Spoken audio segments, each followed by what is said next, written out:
जय हिंद प्यारे बच्चों, मैं आपके सामने क्वांटम नंबर पे आधारित प्रश्नों को डिस्कस करने जा रहा हूँ। वहाँ जो कुछ प्रश्न ऐसे बनते हैं जिस पे अक्सर बच्चों से गलतियाँ होती हैं कि मैंने जो क्वांटम नंबर किया हुआ है सही है या गलत है, या मैंने जो क्वांटम नंबर बेस्ड इस प्रश्न को मैंने सॉल्व किया है, जो मैंने क्वांटम संख्याओं का कैलकुलेशन किया है वो सही है या गलत है, ये डाउट बना रहता है। उस टाइप के कुछ एग्जाम्पल हम यहाँ डिस्कस करेंगे और यहाँ मैं आपको बताऊँ कि क्वांटम संख्याओं को आसानी से किस तरह आप ज्ञात करेंगे या कैसे कैलकुलेट करेंगे। बिल्कुल ध्यान से इस वीडियो को आप लोग देखते रहिएगा and also keep maintain the watch on the best topic on quantum number. ये आप ध्यान दीजिएगा जहाँ हम क्वांटम संख्याओं के आधार पर प्रश्न की बात करने जा रहे हैं। सबसे पहले मान लीजिए हम बात कर रहे हैं पोटेशियम, जिसका परमाणु क्रमांक 19 होता है। पोटेशियम के क्वांटम नंबर क्या होंगे, यानी पोटेशियम के सभी इलेक्ट्रॉनों की क्वांटम संख्या क्या होगी, ये बात करने का मतलब है। जिसपे अक्सर कंफ्यूजन होता है या बच्चे अक्सर डाउट करते हैं, जिसपे गलतियां हो जाती हैं। दूसरा आपका क्रोमियम 24, पहले तो इलेक्ट्रॉनिक कन्फिगरेशन में यहां गलती करते हैं बच्चे। तीसरा कॉपर 29, चौथा सिल्वर 47। इसके पहले इलेक्ट्रॉनिक कन्फिगरेशन को आप समझ लीजिए कि यल एन बेस पे अगर हम बात करें तो 2 8 8 1 इसे लिखते हैं। के एलियम बेस पे बात करें तो ध्यान दीजिएगा, लिखते हैं 2 8 8 और 1। अब और इलेक्ट्रॉनिक कन्फ्यूजन किया जाए 1s2 2s2 2p6 3s2 3p6 4s1। Yes में 2 इलेक्ट्रॉन, दूसरे यस में, दूसरे टी में, यस में, फिर पी में और फिर यस में। ये आपके सामने 19 इलेक्ट्रॉन गिन सकते हैं आप। 6 4 10 तो 12 6 18 1 19। यहाँ क्रोमियम की बात की जाती है तो 2 8 2 8 और 13 1। इसे भी समझिएगा 1s2 2s2 2p6 3s2 3p6 3d 5 और 4s1। 2 8 13 और 1। अब बाउल पे देखा जाए तो 4s 3d से पहले रखा जाता है, इसलिए इसे आप इस बुक में भी लिख सकते हैं 1s2 2s2 2p6 3s2 3p6 4s1 3d 5। इसी तरह कॉपर का इलेक्ट्रॉनिक विन्यासन करेंगे। इसे आप रखेंगे 2 8 2 8 18 और 1। यहां लिखेंगे 1s2 2s2 2p6 3s2 3p6 3d10 4s 3d10 4s1। 6 4 10 तो 12 6 18 10 28 1 29। इसी प्रकार आप सिल्वर का करेंगे 2 8 18 18 और 1।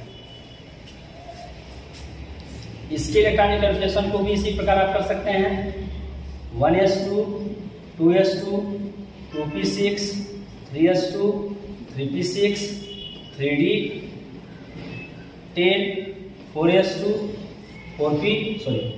4s1 4p6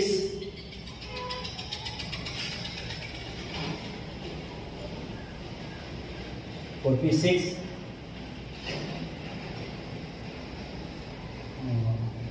sorry 4s2 4p6 4d 10 और 5s 1 6 4 10 तो 12 6 18 10 28 2 30 6 36 10 46 से 47 आपकी इक्वेशन। अब क्वांटम नंबर बेस पे जब हम क्वेश्चन करेंगे, यहाँ प्रश्न है आपका कि पोटेशियम 19 के सभी इलेक्ट्रॉनों की क्वांटम संख्या ज्ञात करिए। तो 1s2 2s2 2p6 3s2 3p6 और 4s। ध्यान दीजिएगा, जब हम क्वांटम नंबर कैलकुलेशन की बात किए थे, पिछले वीडियो मैंने बताया था कि जो आगे वाली संख्या होती है, जैसे 4s1 है, ये संख्या n का मान बताती है। आगे जो भी संख्या होगी किसकी वैल्यू बताएगी? n की।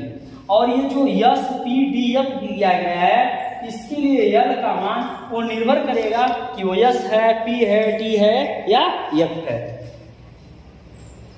अगर s है, ध्यान दीजिएगा, अगर यस है तो उसके लिए L का मान 0, P है तो 1, D है तो 2 और F है तो 3। ये तो बिल्कुल दिमाग बैठा लीजिए, ये मान कभी बदलने वाले नहीं है। L का मान अगर यस है तो ध्यान दीजिएगा, L का मान यस है तो 0, P है तो 1, D है तो 2 और F है तो 3। ये हमेशा यही मिलेंगे, चाहे किसी का भी इलेक्ट्रॉनिक कन्फिग्रेशन करें, चाहे किसी का भी क्वांटम नंबर निकालें, ये बिल्कुल दिमाग में बैठा लीजिएगा। तो यहाँ हम ध्यान दीजिएगा, n, l, m और s की बात करने जा रहे हैं। n की बात करते हैं, यहाँ n का मान क्या होगा? 1, यहाँ क्या होगा? 2, यहाँ क्या होगा? 2। इसके लिए ध्यान दीजिए, 1s के लिए n का मान 1, 2s के लिए n का मान 2, 2p6 के लिए n का मान 2, 3s2 के लिए n का मान 3, 3p6 के लिए n का मान 3, 4s1 के लिए n का मान 4। अब आइए l का मान, ये सबसे आसान होता है। यस है तो l का मान 0, यस है तो फिर l का मान, p है तो l का मान, यस है तो फिर p है तो और फिर यस है तो अब m का मान। l का मान जब हमें पता चल जाए, तो मैंने बताया था l का मान पता चल जाए तो m का मान -l 0 से +l। तो अगर l का मान 0 है तो m का मान यहां भी 0, यहां अगर 1 आ गया तो इसके लिए भी वैल्यू हो जाएगी -1 0 और +1। यहां 0 है तो यहां भी 0, यहां फिर वही -1 0 +1। और ध्यान दिए, यहाँ 4s1 है, l का मान 0 तो यहाँ भी m का मान 0। ये आपके m के मान आ गए। अब हम यस के मान निकालेंगे। देखिए n, l, m 3 मान निकल गए ना, कितने आसानी से 3 मान निकल गए, निकल गए कि नहीं? बिल्कुल आसानी से आपके 3 मान यहाँ पे निकल गए। यस का मान मैं बता चुका हूं कि जो इलेक्ट्रॉन भरे जाएंगे, ध्यान दीजिएगा, वो क्लॉकवाइज एंटी क्लॉकवाइज किस रूप में भरे हुए हैं, उस आधार पर इसको आप निकाल सकते हैं। यहाँ देखिए 1s2 है, यानी यस में 2 इलेक्ट्रॉन ऐसे भरे हुए हैं, दूसरे यस में इलेक्ट्रॉन 2 ऐसे भरे हुए हैं, पी में 6 इलेक्ट्रॉन आपके इसी प्रकार भरे हुए हैं, फिर यस में 2 इलेक्ट्रॉन इसी प्रकार भरे हैं, फिर 3p में इलेक्ट्रॉन इसी प्रकार 6 क्या हैं भरे हुए हैं, और यस में यहाँ केवल 1 इलेक्ट्रॉन है। सबको ध्यान दीजिएगा, पहले वाला इलेक्ट्रॉन जो भरा जाएगा, यानी पहला इलेक्ट्रॉन जो क्रम से प्रवेश करेगा, यस में क्लॉकवाइज, पी में भी होगा क्लॉकवाइज, डी में किसी में भी जो पहले इलेक्ट्रॉन भरे जाएंगे वो क्लॉकवाइज भरे जाएंगे। पी में एक ही क्लॉकवाइज होगा, सॉरी यस में एक ही क्लॉकवाइज होगा, पी में 3 क्लॉकवाइज होंगे और डी में 5 क्लॉकवाइज होंगे, एफ में 7 क्लॉकवाइज होंगे। जितने क्लॉकवाइज होते हैं उतने ही एंटी क्लॉकवाइज भी इलेक्ट्रॉन भरे जाते हैं। ये निर्भर करेगा कि इलेक्ट्रॉन कितना भरा हुआ, उसे ध्यान देने की जरूरत होती है।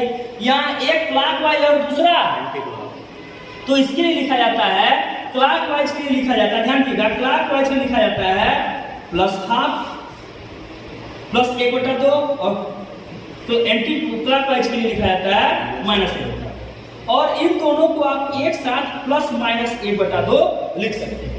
इन दोनों को एक साथ आप +-1/2 लिख सकते हैं। और उसी आधार पर देखिए 2 इलेक्ट्रॉन है तो +-1/2, दूसरे में भी 2 है तो +-1/2, तीसरे में 6 है, तो 1 के लिए प्लस माइनस 1/2, यानी 1 जोड़े के लिए, तो 3 जोड़ों के लिए आगे क्या लिखेंगे 3 प्लस माइनस 1/2, फिर आपका प्लस माइनस 1/2, फिर वही स्थिति आ गई। कितने हैं 6 हैं, तो 3 क्लॉकवाइज 3 एंटी क्लॉकवाइज, तो 3 प्लस माइनस 1/2।